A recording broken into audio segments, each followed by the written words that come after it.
know enough, maybe we don't. Yeah. So all I can really say. Hello and welcome to Flippin Through the Internet's #1 Mad Magazine review, news, and interview channel. Before we get started, just want to give a shout out to all of the Brazilian viewers out there. You guys have been liking and watching and commenting and presumably sharing my videos.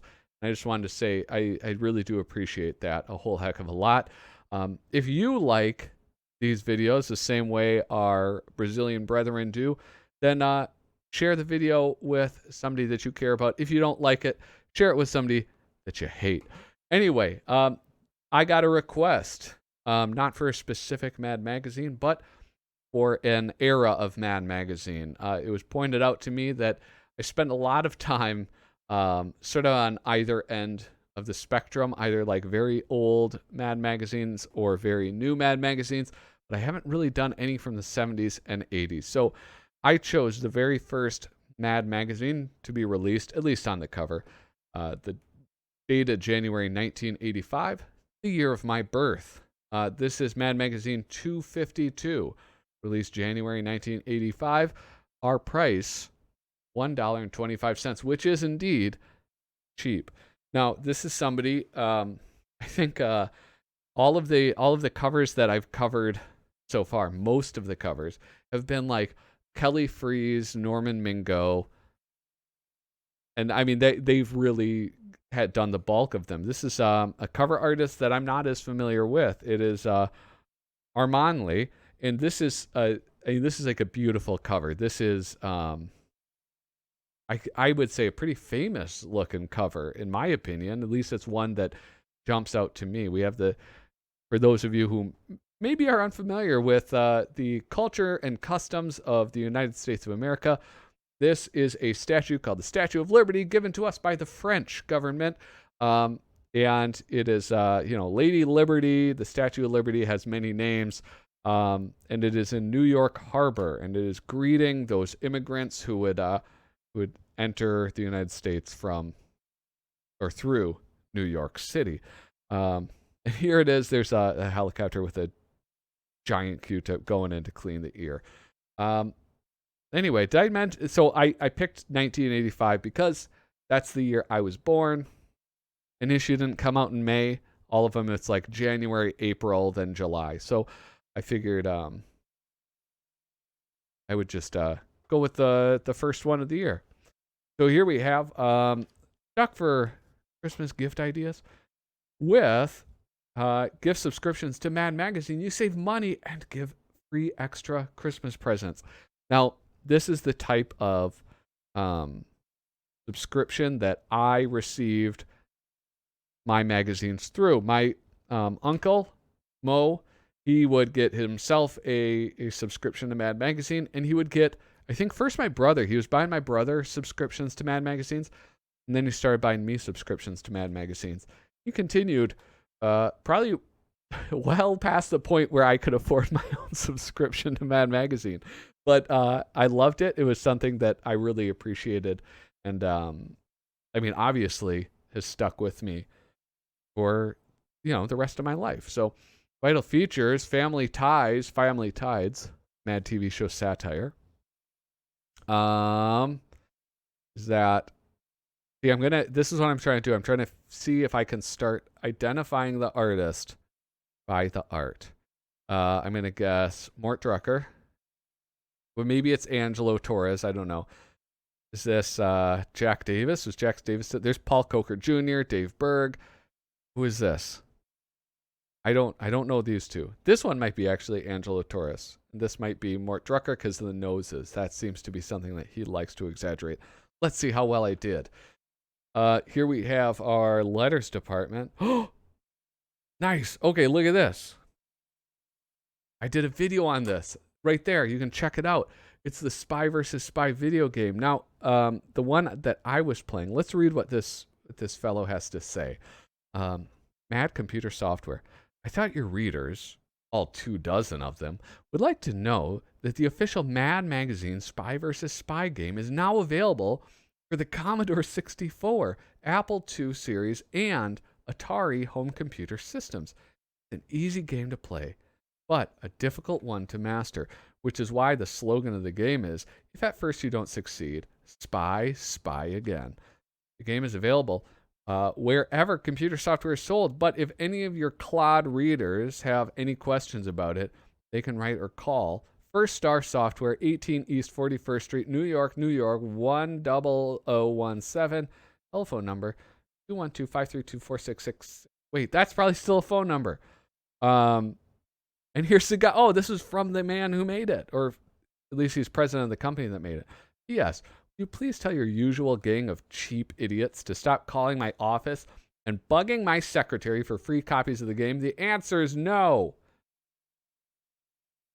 Now I wonder how different this is to the one that I had done a video on. I mean, the Atari predated the NES, I'm pretty sure, but for how long? I mean, I think there were a lot of games that would have a lifespan over several systems. Of course, we know that now. If you play video games now, you know, like Grand Theft Auto 5, they announced Grand Theft Auto 5 for the PlayStation 5 and the PlayStation 4 and the PlayStation 3. So, yeah, I guess maybe video games didn't have that great of a lifespan back then. But here we have, this is one that I don't have. One of these pocket books, MAD's How to Be a Successful Dog. Yeah, I got to get that. I got to get back up on my collection of these paperbacks. I have a fair amount. But there's a whole lot that I don't have. So here we have Family Ties. Artist Mort Drucker. Okay, 1 of 1. I got that one correct. Family Ties was, I don't know, a television show in the 80s. I don't really remember it. There's so much about the 80s that kind of moved forward with pop culture. So I was looking through these for ideas. Wait. Yeah, Michael J. Fox was in this. That's right.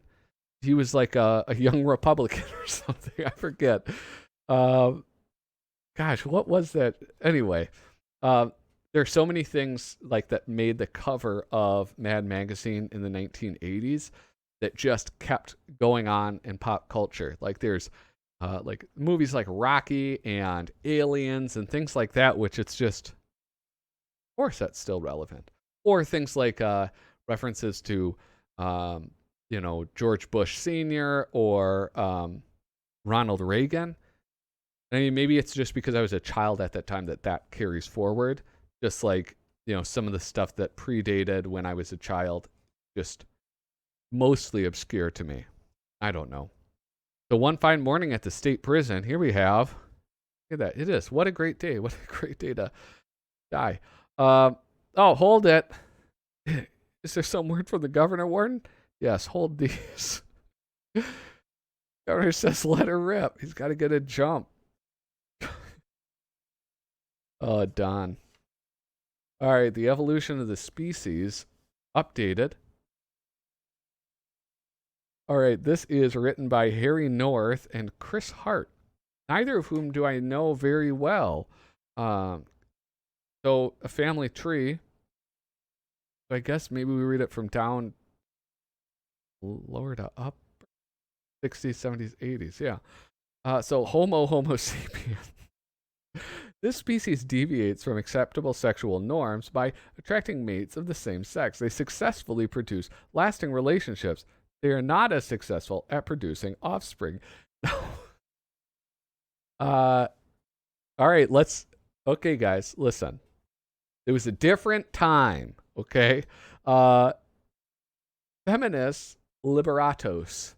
A new era begins as the female of the species evolves.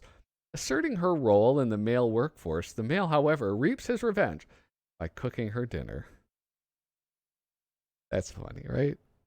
That's like, Gullibus Joinus, known to join cult groups like the Moonies, Jews for Jesus, Hare Krishna, and EST. Is that a joke? That has to be a joke, like Eastern Standard Time. There is only one group this species will not join, the workforce. herpes infectus. The one night stand becomes almost extinct as herpes is spread through the sexual community. Much is written about this herpes infectus, mostly on men's rooms walls. This is like, let's read the setup for this. I'm sorry. By the time mankind reached the 1960s, he'd evolved into the nuclear family. Everybody was happy. Everybody ate apple pie, and everybody called his father sir. Since then, man has undergone drastic changes in his evolution to wind up in the miserable mess he's in today. It's true. All you have to do is check out the evidence in this mad look at the evolution of the species. Updated. Pardon me, I had something in my eye. I'm going to read one more of these.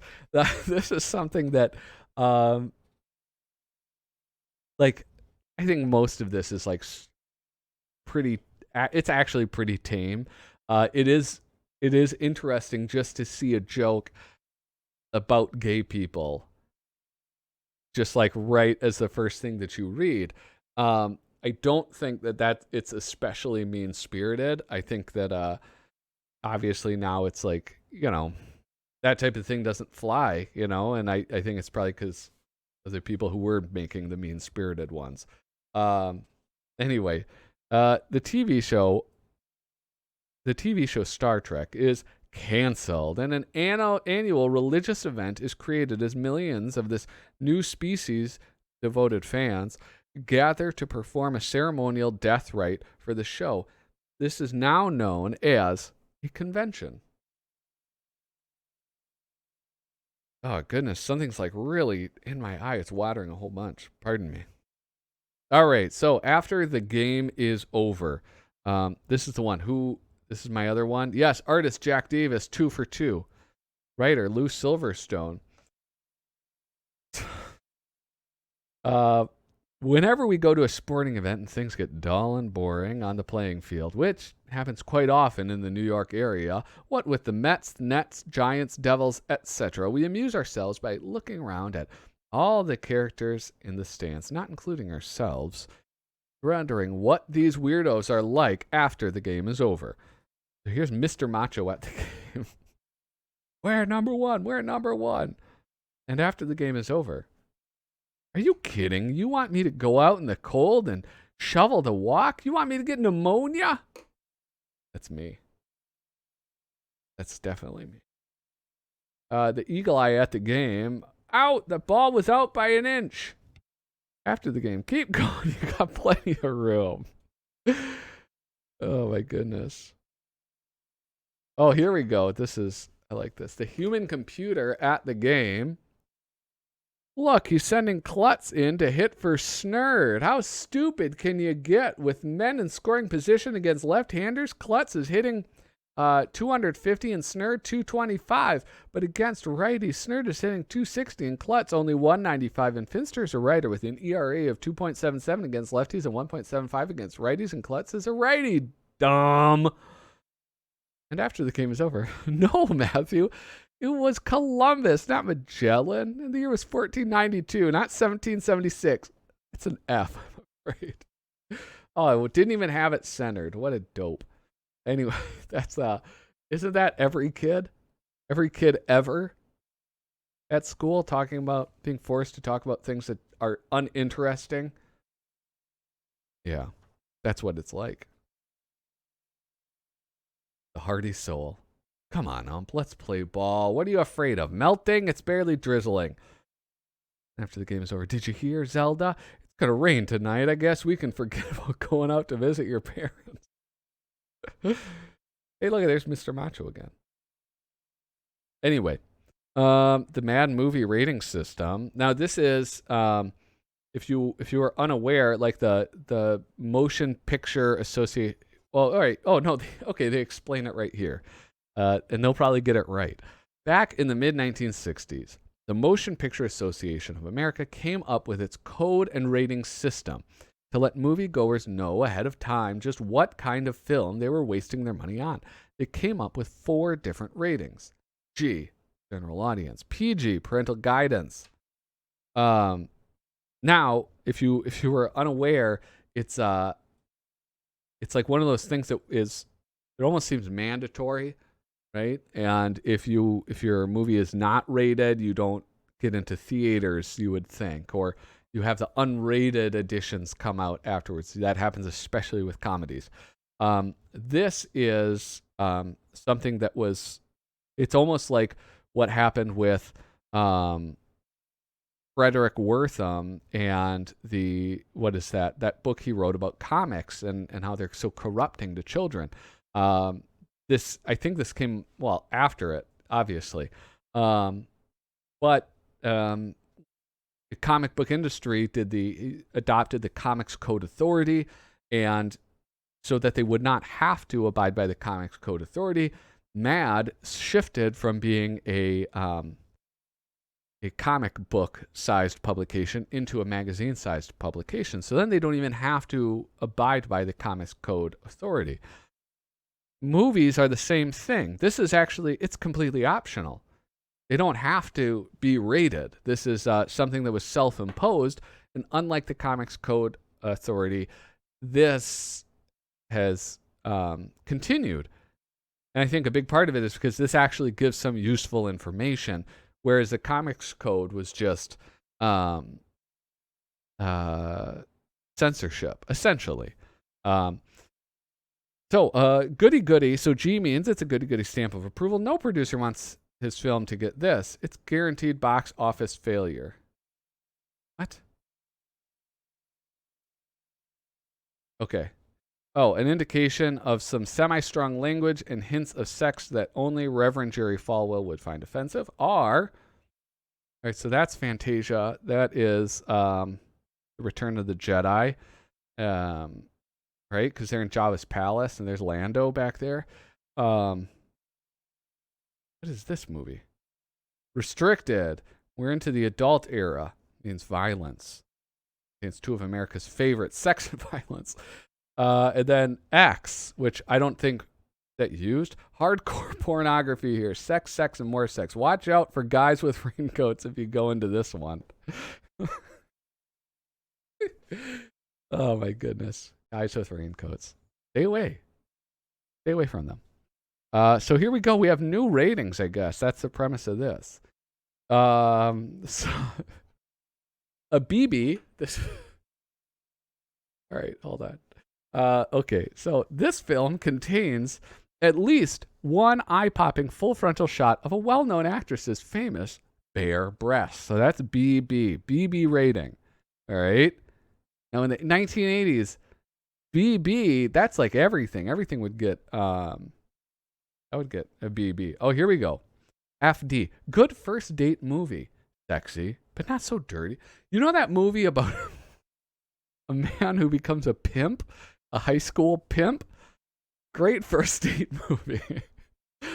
But not so dirty that your date will think that sex is all you think about, even though it really is. Oh, NS, here we go. Attention, horny teenage boys. Do not be misled by this film's R rating. The R was given for violence and language, not sex scenes. Sorry, guys.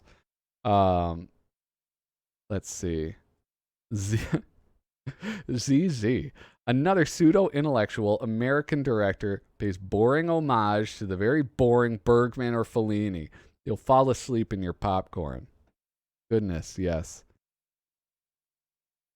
MS, a mediocre mad satire, will be done on this film around 18 months from now, long after it's played out. Mad.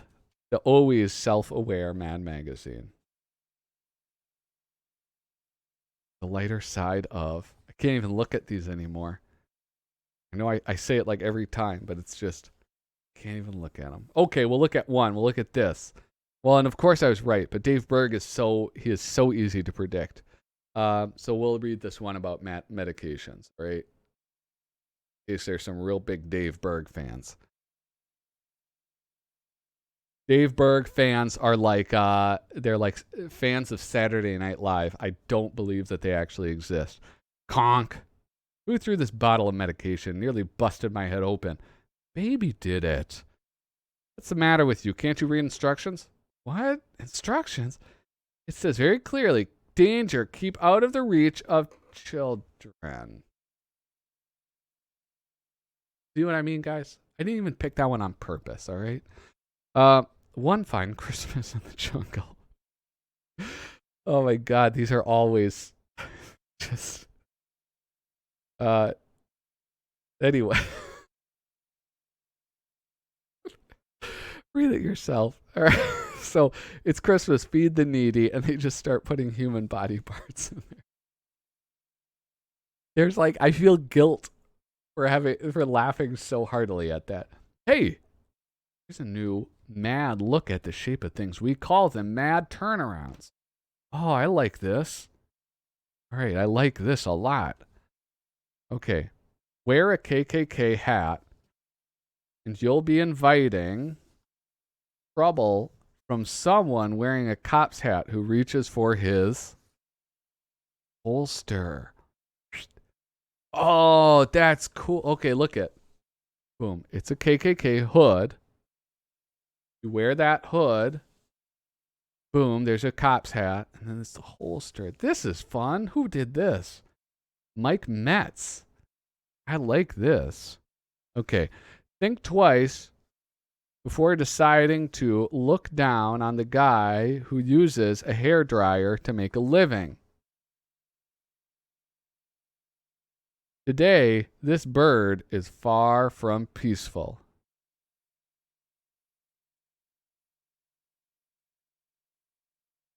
Wait, is that an arm and a fist? We'll find out. I don't get that one. Oh, wait. Oh, he's feeling his gay power. What? I don't get that one. All right. He can't remember where he left his pipe, or his favorite putter, or his gun. But when it comes to something that you did, he has the memory like an elephant. That's a gun. All right, I get it now. This is cool. You know what? This one doesn't really make as much sense to me. These two are very, very cool. Wait, I can forget this one. As a liberal onlooker applauds like a seal. Anyway, so hit the cocktail shaker before you drive your car, and you'll end up looking like a lava lamp. And what's left of you, they'll just vacuum up and empty into a funeral urn. All right, that one's cool. I like that one. All right. Oh my goodness, here we go. MAD's all-inclusive, do-it-yourself new medical breakthrough newspaper story. This is great. I'm really, really enjoying this issue. I think I'm going to do another 80s one. Yeah, I am. Next week is another 80s one. So if you have an idea for an 80s issue, let me know. We're doing another one. So this is basically Mad Libs, except they have all the things here. And in fact, this is actually a gag that has continued for a long time. They just switched it up into like a flow chart, or they will have so you turn it like this, and it'll be like, create your own Bravo television series, and it'll be like, pick one of these and one of these and one of those. It's essentially that. So I'm gonna read, I don't know, let's do number 5. A new drug for curing carcinogens has been perfected by stress. Mud wrestling rhubarb sundaes. Wait, what? Oh, wait, no, I'm an idiot. Okay, sorry. Okay. You read this one is 1, and then for 2, you do list 2. Okay. Oh my gosh, that's embarrassing. I'm going to read just the first one. Maybe, I don't know. We'll start at the first one. A new drug for curing cancer has been perfected by some 900 meter maids at Caesar's Palace. The breakthrough follows years of testing the effects of Japanese imports on Morley Safer,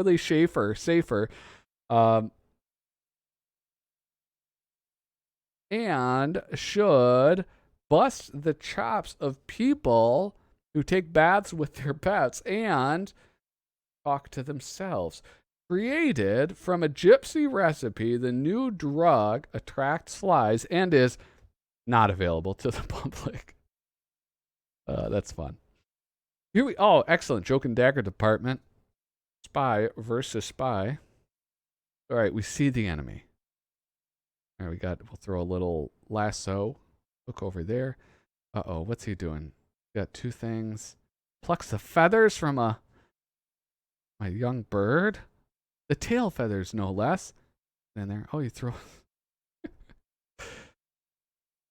It tickles him. It tickles our guy. Oh, look how they massacred our boy. Jeez Louise. One of those rare occasions where a spy exhibits extraordinary intelligence. So here we go. MAD percentages. Artist Paul Coker, 3 out of 3 correct, right? 1, 2, 3. No, 4 out of 3 correct. Here we go. 400% is the average markup on candy bar sold at a movie theater snack bar. I think popcorn, it is something almost like that. 9% of Atari game system owners still play the combat cartridge. Get that joke. Hey, well, and also, again, Paul Coker Jr., when he's confined to a single panel, he's amazing. 4% of America's students read the whole book before writing a book report on it. You can see, look at this bookmark is right there, right at the top. 0.014, so 14 thousandths of a percentage of money from Ronald Reagan's trickle-down economic theory actually trickles down to those who need it. Okay. Snappy answers to stupid bumper stickers. Snappy answers. Stupid bumper stickers written by Larry Siegel. Artist Bob Clark. Recyclers do it more than once. So do litterers. They only do it sloppier. I'd rather be skiing. The way you drive, I thought you were. I brake for animals. Wonderful. How about braking for people? I love my dog. That's not a nice thing to call your girl. It isn't. The best and worst things to say. Wait. Did I get this one wrong? No, this is the one that I was uncertain of, and it's George Woodbridge. Best and worst things to say. When some bigger kids say, it'll cost you a nickel to walk down this block, kid. Best thing to say is, go get the money for my dad, the cop.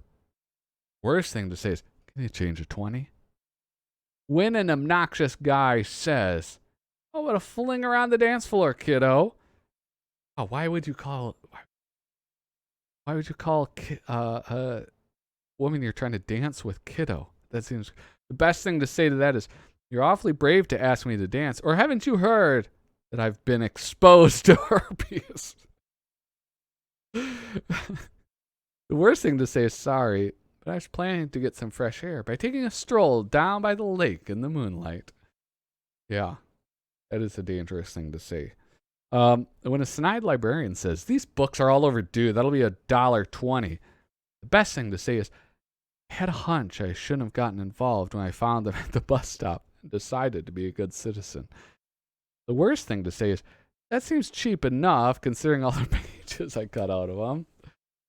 Love that. Here we have Paul Peter Porges. Paul Peter Porges. The passing parade is seen from behind a very tall crowd. The Red Square May Day Parade. You're unaware, the way the, what do you call it? Russians march. The Rankin Bokum Bascom Circus Parade. I don't know. This isn't that funny. It's the same joke like 50 times. Some Frank Jacobs poems to inspire you and bring hope to your heart. Make you feel a whole lot better. I don't know why, but this, to inspire you and bring hope to your heart and make you feel a whole lot better. Here we go. How are you feeling today? Are you feeling devoted? How about on growing old? Your hair has turned to silver and deep wrinkles line your face. Your memory is failing. Your teeth don't stay in place. Yet even though you're stooped and bent, an energy you're short of, kneel down and thank the Lord above. You're alive. Well, sort of. That is beautiful. Wait, that is... You feel better? How about solitude? No, forgiveness. Forgiveness is good. Forgiveness is a very important thing. We all must forgive. I'm not even making a joke right now. Forgiveness is important. Friend who ran off with your wife, forgive him for his lust. Chum who sold you phony stocks, forgive his breach of trust. The pal who schemed behind your back, forgive his evil work. When you're done, forgive yourself for being such a jerk. What, guys? It is important to forgive yourself sometimes. Here we go. Hard Hassle and McCorney. Angelo Torres. Booyah. That's all I needed to hear. So almost all of them I got right on. Here we go. Sexiness in modern fashion is a constantly changing thing. To find out what the latest sexy notion is, fold in the page as shown. Minimum body coverage is a traditional catch-all theory for sexy fashion. Designers feel just as certain today that not exposing backsides can also be erotic and turn people on. Fashion Congress Designer of the Year Award. Over. Remember what I always say about those psychopaths that don't. Mitch. Oh, Michael Jackson. Michael Jackson. What?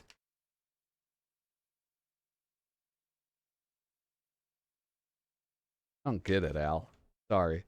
Guard. This is one of my favorites of all time. This is aged perfectly. It has stuck with me for years and years. Artist, Don Martin. Writer, Don Edwing. Here we go. Look at this jerk. Guard. Do me a favor and move that guy. I can't stand looking at his ugly face anymore. Yeah, sure. Look at that. A much improved view. Hey, there we go. Issue number 252, January 1985. Thank you so much for watching. Again, hitting like and sharing this out and subscribing. It helps a lot. I'm at like 149 subscribers. I was going up. I plateaued. Let's get going. I wanna keep this channel growing. I really enjoy making these videos, and I hope you enjoy watching them. So with that, toodaloo.